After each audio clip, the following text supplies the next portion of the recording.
Hi, my name is Craig Frazier and I'm here at the Createx Colors facility in Connecticut, and today we're going to talk about the Createx illustration line. Now for those of you who don't know much about this paint, it's pretty interesting. You've heard of a lot of different Createx color systems out there. The illustration color happens to be the flagship line of quality when it comes to Createx paints. Not only are they used in some of the top quality pigments, these are very durable, but they're also very finely ground for high detail as well as excellent atomization. But not just the pigments are finely ground, they're also shearing the acrylic resin at a submicron level, which is unheard of in this industry, to give you the ultimate durability, the quality, and the detail you need when doing illustration work all the way up to automotive. And the different sizes we have available here is 1 ounce, 2 ounce, and 8 ounce sizes. Not just these sizes, we have different systems out there. There's the full line of illustration transparent colors, which were developed by Drew Blair. He developed the palette for those colors. We also have the opaque colors, very similar to the transparent line, but with opacity, they actually have excellent coverage. We have Tim Gore's line, which is Bloodline and Lifeline. Very similar to the palettes he uses in the movie and special effects industry for photorealistic flesh colors, as well as some of the monster effects that he does on prosthetics and any of the stuff that Tim does. If you know Tim, you know what I'm talking about. And last but not least, we have the gray, natural gray line created by Steve Gibson, which mimics the classical fine art style of using gray tones when basing and building up paint shops. So whatever your job, whatever your hobby, whatever your desire, illustration line has a top quality paint, excellent shear, excellent detail, excellent adhesion that will work in pretty much anything you want it to do. Now when I mentioned that the Createx illustration line was a flagship, I didn't mean to say it's on a pinnacle all by itself. These paints work very well with Createx's other systems out there. For instance, the UVLS clears, even the 4030 resins, as well as the Autoborn automotive resins and sealers work very well with the illustration paint line. You can use the UVLS clears either as an adhesion promoter, a balancing clear, or a top clear to illustration line. So to sum it up, illustration line works with everything in the Createx system. Many people using the illustration colors, as well as many of the other Createx colors, think that you can't use them right out of the bottle. That's not true. Matter of fact, just about every paint that Createx makes can be, for some situations, used right out of the bottle. For instance, I'm going to take the opaque white right here. Now you want to give it a good shake, and use a little marble inside. You can hear that. And as soon as it, you can hear it pretty good. It's shaking it pretty decently. And I'm going to take my Eclipse CS. Now this has a 0.5 opening on it, which is very, very easy to spray direct from the bottle. And the reason I'm using white is white actually has the heaviest pigment load of any of the paint. So if any paint is going to have an issue being sprayed out of the airbrush directly from the bottle without any reducer, it would be this color. So I'm going to take it, I've got about maybe 35 PSI on this with a 0.5 nozzle, and I'm going to come in and just spray dagger stroke, dots, or just come in and just spray a nice gradation that I can then eventually, I can keep it really solid white here and then blend down. Now you can see the grain texture of this very easily. You also get some very fine details with it as well.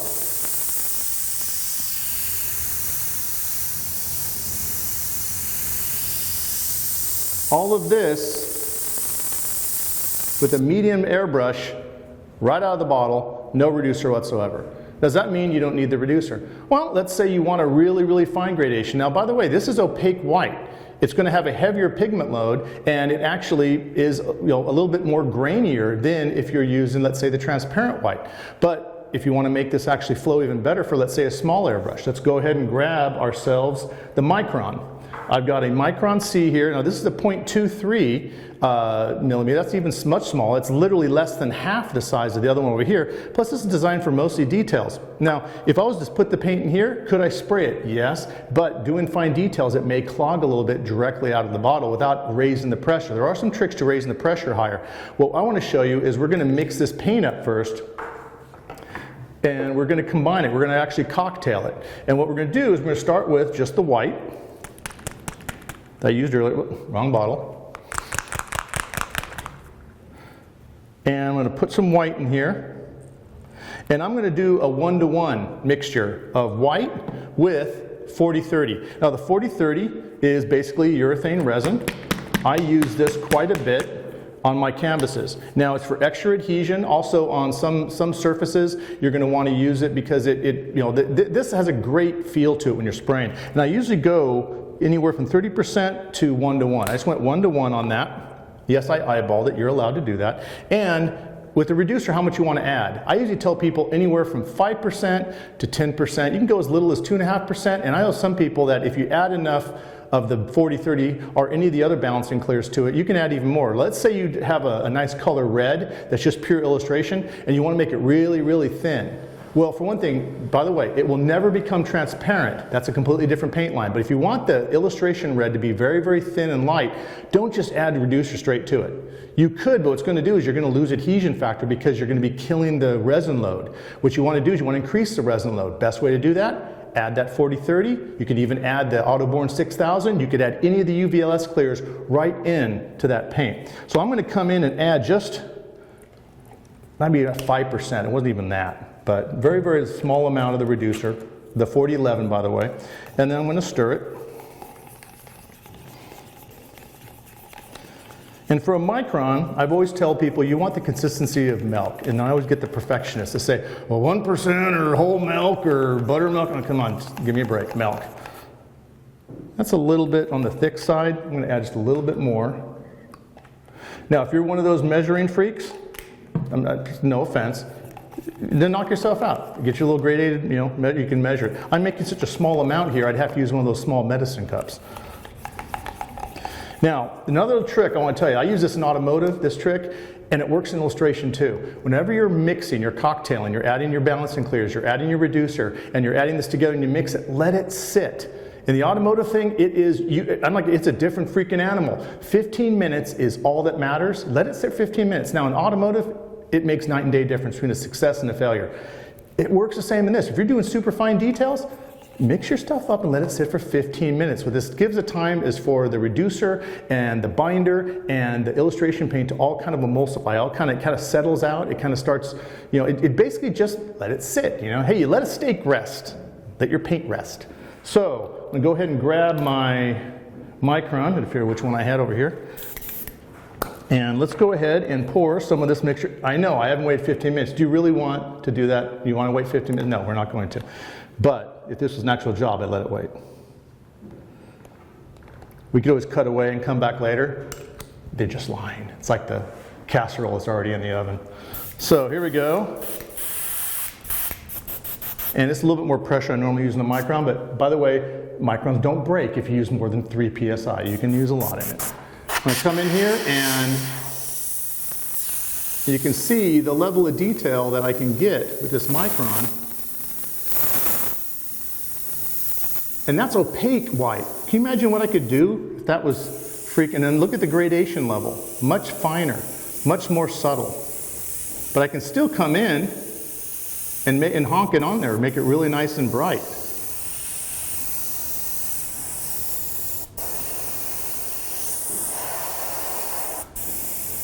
Very, very subtle. And subtle is not just the amount of pressure, a trigger, it's the distance you're going as well. But look at the number of little dots you can do.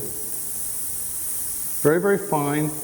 And I won't lie, it is cleaner than when I was using it right out of the bottle. Well, it's cleaner because I'm using an airbrush that's like literally half the size, and we literally reduced the paint down. Not by half. We had probably like maybe about 10% reducer, and I went 1:1 on the 40-30, and I did that just to kind of thin down that heavily opaque white pigment.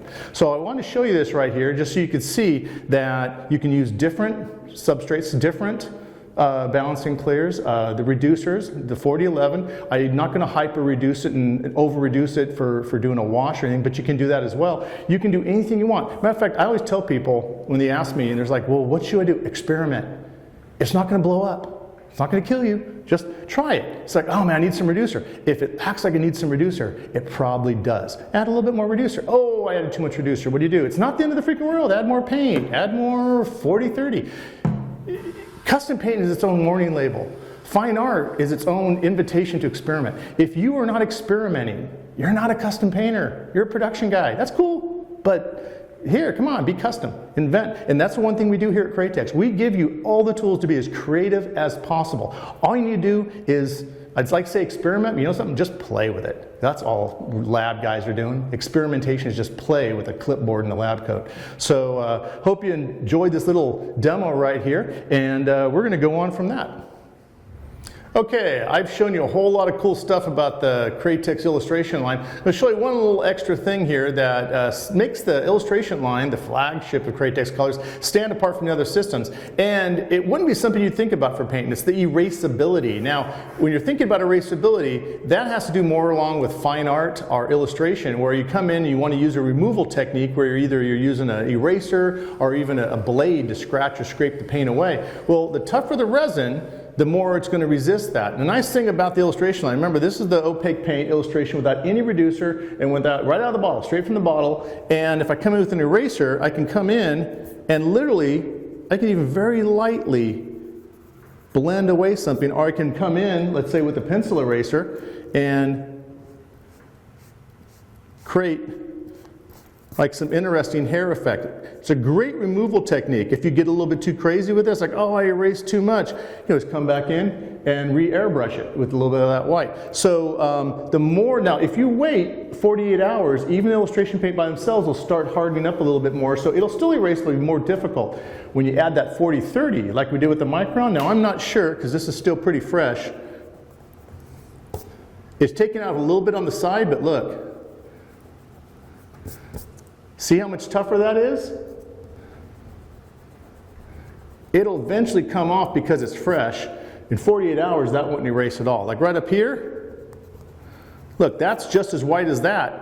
And a single pass it came off. This took 3 passes, the center's still off. That's the difference between adding that 40-30 acrylic urethane into 1:1, the illustration white, made it that much more durable. Now that is fantastic for hard surface applications like for maquettes or sculptures or even a wall mural or in many cases canvas, but you want to be careful. Like I learned the hard way. I used this on my paint on a design once and I was planning on doing erasing. Came back the next day and I was not able to erase. I had to come up with a different strategy. So neat little trick that the illustration paints have that you can then, you know, if you don't want that erasing technique, you can come in, add some of that 40-30 and you're good to go. So we showed a whole lot of neat stuff here, showed you the different sizes, talked about the different palettes that are available, the different clears that can be mixed in with it, the reducers, we showed you a little spraying, and that's pretty much the illustration line. So I hope you enjoyed this video. If you have any other questions or you really have some, you know, you have something that maybe we didn't talk about, go throughout the Createx Colors tech site. Guarantee the information is on there, and if not, you can always contact us and we'd be more than happy to help you out. So my name is Craig Frazier, and from the Createx Colors Center here in Connecticut, I will see you next time.